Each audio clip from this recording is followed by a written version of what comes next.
So welcome again. In today's class, we will be seeing the alkenes, second chapter of organic chemistry, that is alkenes. And we know that alkenes are unsaturated hydrocarbons.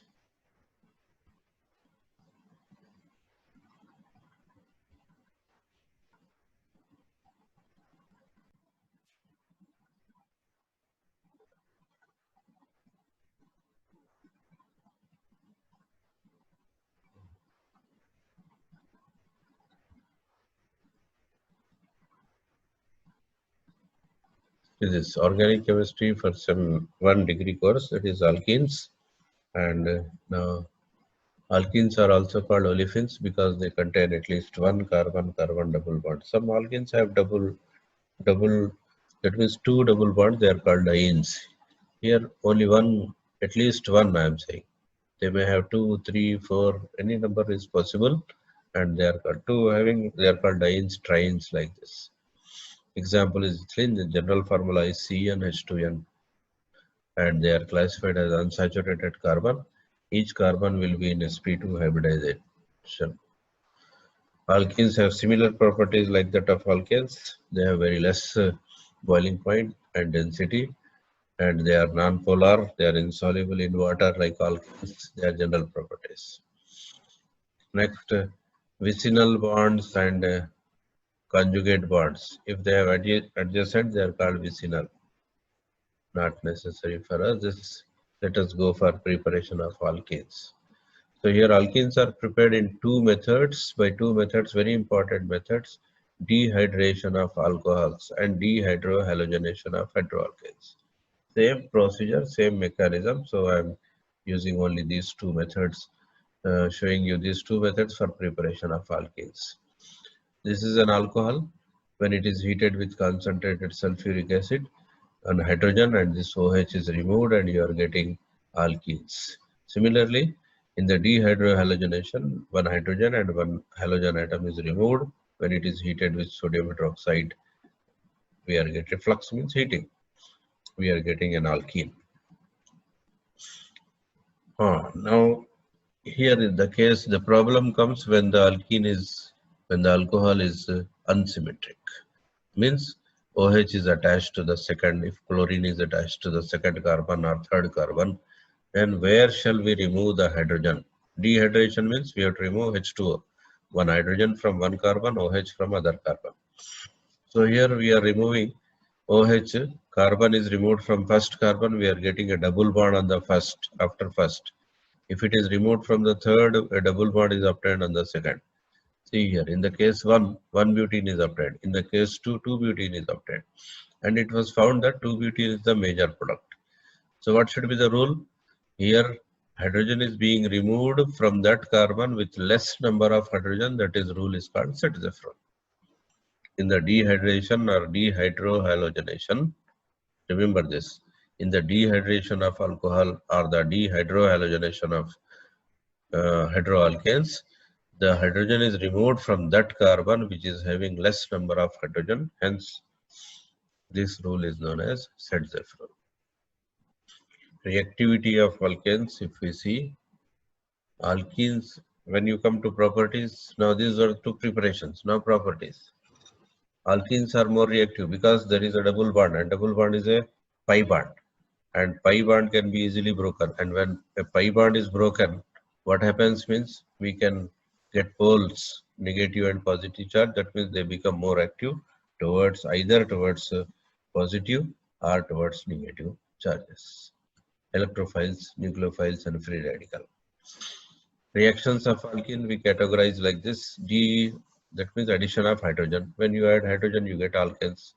In the presence of platinum or palladium, we have seen this reaction in the preparation of alkanes also. So ethylene, when hydrogen is added, we are getting ethane. Hexene, when hydrogen is added, we are getting hexane. So addition of halogens. If the solvent changes, inert solvent, we are using this vicinal dihalide. That means when halogen is added, two halogen atoms are added on the two carbon atoms which are having double bonds. Inert solvent.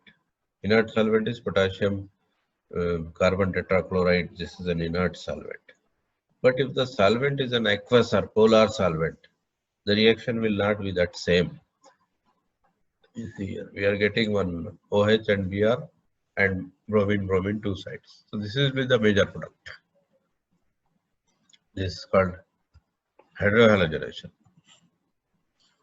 Hydrogen halides. HX is added, carbon is added to one carbon, hydrogen is added to another carbon. This is electrophilic addition. One hydrogen is added to one carbon. This is again, it follows. So again, it follows Markovnikov's rule. That means here same Sedgwick rule we have seen. Hi is added, hydrogen is added to one carbon, iodine is added to another carbon. So iodine is negative. Negative part is added to that carbon with less number of hydrogen. That is Markovnikov's rule. Let us see. Hi is added. Here hydrogen is added to the second carbon, iodine is added to the first carbon. One iodo-propane is obtained. Now here in this case same reaction, but here iodine is added to the second carbon, hydrogen is added to the first carbon. We are getting 2 iodo-propane. But when we see the quantity of the product formed, 2 iodo-propane is the major product. That means negative part is being added to the second carbon or the carbon with less number of hydrogens. This rule is called Markovnikov's rule. Let us see the rule here. The addition of HX, hydrogen is added to that carbon with more number of hydrogen, that is reverse. Mechanism. Here mechanism means first of all we have to forget this positive and negative charges, positive charge and negative charge. Then electrophilic addition, electrophile is added. Nucleophilic addition, nucleophile is added. So here addition of hydrogen halide to unsymmetrical alkene, 2-chloropropane is the major product. Mechanism. I told you negative positive charges are formed in the first step. Then negative part goes to that carbon with less number of hydrogen. Then this is the addition. Then similar addition, if it is taking place in the presence of peroxides, reverse is formed and that is called anti-Markovnikov rule. Markovnikov's rule apply to addition of hydrogen across double bond of unsymmetrical alkene. We have seen same addition, water, molecule H and OH is added. Negative part goes to that carbon with less number of hydrogen. Addition takes place through hydration, same mechanism. The hydration also same mechanism. Water forms it here. Electrophile is being added first. Electrophile is added, then addition of nucleophile.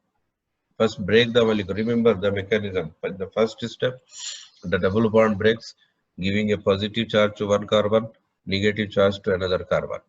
Here we have to understand whether it is going through electrophilic addition or nucleophilic addition. Electrophilic means positive has to add, and positive will be added to that carbon with less number of hydrogen, which is formed minus.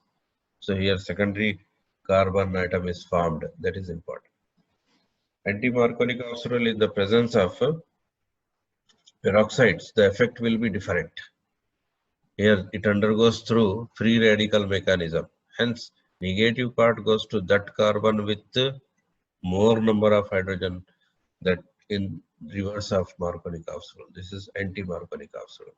Here you can understand.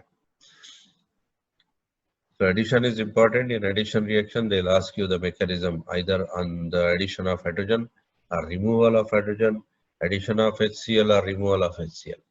Combustion means burning. When alkanes are heated in the presence of air, we get carbon dioxide and water.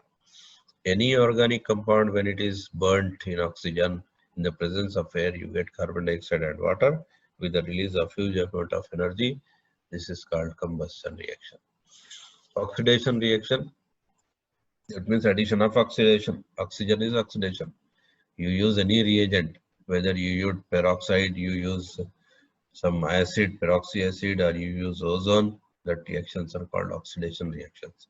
They are divided into 3 categories: epoxidation, hydroxylation, and ozonolysis. So let us see one by one. Epoxidation, when alkene reacts with any peroxyacids. Acetic acid is CH3COH. If you add one more oxygen, it becomes peroxyacetic acid. Isn't it? So peroxide H2O2 is peroxide, one extra oxygen. O bond, O double bond, O bond, that is called peroxy bond. Epoxide has formed. Epoxide means on the head or bottom of the carbon having double bond, we get one oxygen with two bonds. Examples, you see. Simply, where there is double bond, we are getting this bond. These are examples here. Double bond is there here in cyclohexene. We are getting one double bond. Heptene, we are getting a double bond. Epoxide is formed. Hydroxylation. Addition of peroxide. When hydroxylated, it is also a type of addition, oxidation. Two OH groups are obtained on the two adjacent carbons. That means a glycol is obtained. These, when it is heated with potassium permanganate, this is Bayer's reagent. Cold potassium permanganate, aqueous cold potassium permanganate is called Bayer's reagent. 1,2-diethanol is obtained. 1,2-ethanediol. 1,2-propanediol, depending upon the compound. Ozonolysis. This reaction is very important. Reaction with ozone to form ozonite followed by hydrolysis. It gets aldehydes and ketones. This reaction is used to determine the position of carbon-carbon double bond. Ozonolysis is milder. In both aldehyde ketone can be recovered without further oxidation. Mild reaction. You see here, where there is double bond, we are getting 3 oxygens attached present to ozone. Now it breaks, leaving 1 oxygen, it breaks like this. We are getting 1 aldehyde and 1 ketone. There are so many reactions. Reactions with hot acidified. We are getting this. Here also breaking takes place with hot KMNO4. First glycol is obtained. Now it breaks. It breaks. So we can easily get this reaction similar to that of.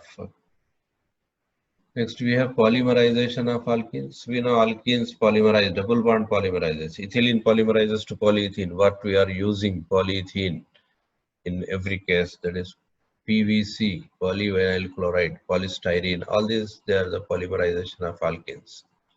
Ethylene polymerizes to get polyethylene. How to test for unsaturation? This is called, there are 2 tests. KMNO4 is a strong oxidizing agent. When we put a drop in any ethylene, what happens here? It color changes. That is called Bayer's reagent. Bayer's test. Purple color of potassium permanganate solution disappears and cloudly brown color is formed by precipitation of manganese oxide. This is test for carbon-carbon double bond or triple bond. This is a test for unsaturation. Bayer's reagent.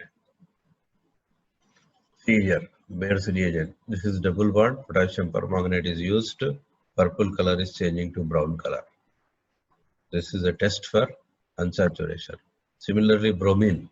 The solution of bromine is added to any unsaturated compound, its color disappears. This is the reaction. So remember this for alkenes today. In the next class, we will see again some other compounds.